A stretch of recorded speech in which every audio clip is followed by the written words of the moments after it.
Hello दोस्तों, स्वागत है आपका आपके अपने YouTube चैनल मैथ पॉइंट पर। तो आज हम लोग जो है सर्कल के प्रमेय 10.2 के बारे में पढ़ेंगे, जो 2025 के एग्जाम के दृष्टिकोण से काफी महत्वपूर्ण प्रश्न है। ये आपके एग्जाम में 2 मार्क्स में अक्सर पूछा जाने वाला हिसाब है। तो आइए आज हम लोग देखते हैं प्रमेय 10.2। तो 10.2 में कहा गया है कि सिद्ध करें कि बाह्य बिंदु से वृत्त पर खींची गई स्पर्श रेखाओं की लंबाई समान होती है अर्थात बराबर होती है। तो सबसे पहले हम लोग उसको क्या करते हैं, एक सर्किल को ड्रॉ करेंगे और सर्किल को ड्रॉ करने के बाद कहा जा रहा है सर्किल के बाहरी में एक बिंदु लीजिए। यहाँ से सर्किल के बाहर में एक बिंदु ले लेते हैं, इस बिंदु को बाह्य बिंदु कहते हैं। मान लेते हैं इस बिंदु को हमने मान लिया थी। अब कहा जा रहा है इस पर स्पर्श रेखा खींचिए। यहाँ से हमने क्या किया, यहाँ से एक स्पर्श रेखा इस पर खींच दिया और यहाँ से एक स्पर्श रेखा हमने इस पर खींच दिया। अब यहाँ पर जहाँ पर स्पर्श किया इसको स्पर्श बिंदु कहते हैं। इस स्पर्श बिंदु को मैंने नाम दे दिया ए और इस स्पर्श बिंदु को हमने नाम दे दिया बी। अब यहाँ से वृत्त जहाँ से खींचे तो वृत्त का एक केंद्र होगा, सेंटर होगा, जिसको हम लोग मानते हैं ओ वृत्त का केंद्र। अब क्या करेंगे, वृत्त के केंद्र और परिधि के बिंदु को मिला देंगे। यहाँ पर भी वृत्त के केंद्र और परिधि के बिंदु को मिला देंगे। तो वृत्त के केंद्र और परिधि को मिलाने वाली रेखा को त्रिज्या कहते हैं, आर कहते हैं। तो ये भी हो गया आर। अब इसमें क्या करते हैं, तो कहा जाता है कि ये जो हमने स्पर्श रेखा खींचा पी से लेकर ए तक यानी पी ए, और जो पी से लिखा बी तक, ये जो स्पर्श रेखा है दोनों की लंबाई कहा जा रहा है आपस में समान होती है। यहाँ पर सबसे पहले हम लोग उत्पत्ति लिखते हैं। लिखेंगे उत्पत्ति में क्या लिखेंगे, माना कि ओ केंद्र वाला एक वृत्त है। माना कि ओ केंद्र वाला एक वृत्त है जिसके बाह्य बिंदु P से दो स्पर्श रेखा बाह्य बिंदु P से दो स्पर्श रेखा PA एवं PB खींचा गया है। PA एवं PB खींचा गया है। तो हमें सिद्ध करना है। क्या सिद्ध करना है, तो हमको कहा रहा है सिद्ध करने के लिए कि दोनों स्पर्श रेखा की लंबाई बराबर होगी। डेट मीन्स प्रूव्ड करना है। इसको हम लोग कहते हैं डेट इज PA का डिस्टेंस जो होगा वो PB के डिस्टेंस के बराबर होगा। यही आपको सिद्ध करना है।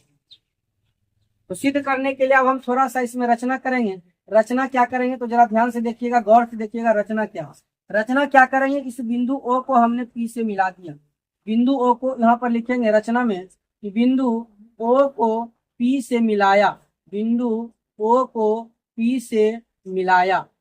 जब बिंदु O को हमने P से मिलाया तो मिलाने के बाद हमको यहाँ पर दो ट्रायंगल बनकर तैयार हो गया।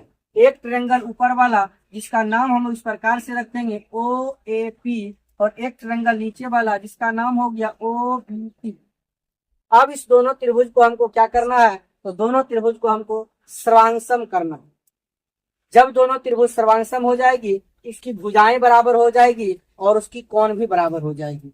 आइए अब हम दोनों त्रिभुज में चलेंगे। यहाँ लिखेंगे त्रिभुज OAP तथा त्रिभुज OBP। त्रिभुज OBP में दोनों त्रिभुज में चलेंगे। तो दोनों त्रिभुज में ध्यान से देखिएगा। यहाँ पर देखिए क्या कहते हैं, ये जो OA है, यह OA इस वृत्त की त्रिज्या है जो OAP का भाग है, और ये जो OB है ये भी वृत्त की त्रिज्या है जो त्रिभुज OBP का भाग है।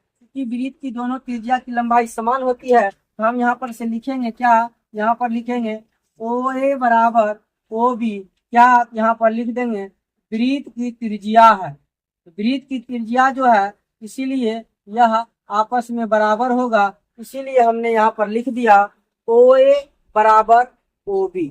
OA बराबर OB। अब इसमें हमको क्या करना है, यह जो OP रेखाखंड है, यह OP रेखाखंड इस त्रिभुज के लिए भी है और इस नीचे त्रिभुज के लिए भी है। यहाँ पर से लिखेंगे OP बराबर OP, और यहाँ पर ब्रैकेट में हम लोग लिख देंगे क्या, यहाँ लिख देंगे हम लोग उभयनिष्ठ भुजा। ये आपका उभयनिष्ठ भुजा, यानी कि OA बराबर OB ये दोनों वृत्त की त्रिज्या है, और OP बराबर OP अर्थात ये जो OP रेखाखंड है, यह OP रेखाखंड ये दोनों त्रिभुज की भुजा कॉमन है। अर्थात ऊपर वाले त्रिभुज के लिए भी और नीचे वाले त्रिभुज के लिए भी। अब यहाँ पर हम लोग क्या करेंगे, यहाँ पर देख सकते हैं ये वृत्त की त्रिज्या है और ये भी वृत्त की त्रिज्या है। ये स्पर्श रेखा अभी तुरंत हमने पढ़ा, वृत्त की त्रिज्या स्पर्श रेखा पर लंब होती है, यानी यहाँ पर 90 डिग्री का कोण बनेगा, यहाँ पर भी कितना डिग्री का कोण बनेगा, 90 डिग्री का कोण बनेगा। यहाँ पर हम लिखेंगे एंगल ओ ए पी बराबर एंगल ओ बी पी बराबर कितना डिग्री से, 90 डिग्री से। जब कभी भी एक कोण 90 डिग्री हो, एक कोण 90 डिग्री हो और उसका हाइपोटेनियस 90 डिग्री के सामने वाला कर्ण 90 डिग्री के सामने वाला कर्ण दोनों बराबर हो, यहाँ पर हम लोग लगाते हैं आर एच एस सर्वांग समता, आर एच एस सर्वांग समता से।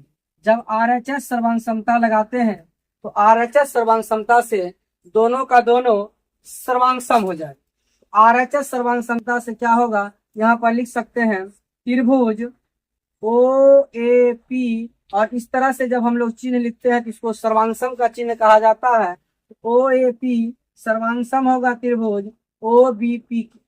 जब त्रिभुज सर्वांगसम हो जाती है तो उसकी सभी भुजाएं बराबर होती है, तो लिख सकते हैं इसीलिए, तो जब इसकी भुजा ए पी ए और इसकी भुजा पी बी लिख लेंगे, इसीलिए पी ए बराबर पी बी, और यहाँ पर लिख देंगे सी पी सी टी। इसको कहते हैं congruent part of congruent triangle, इसी को हम लोग शॉर्ट में सीपीसीटी लिखते हैं। कहने का मतलब सर्वांगसम त्रिभुज की जो संगत भुजाएं होती है वह बराबर होती है। इस प्रकार से यह थ्योरम प्रूव्ड हो गया कि पी ए बराबर पी बी। तो बने रहिएगा अगले वीडियो के लिए।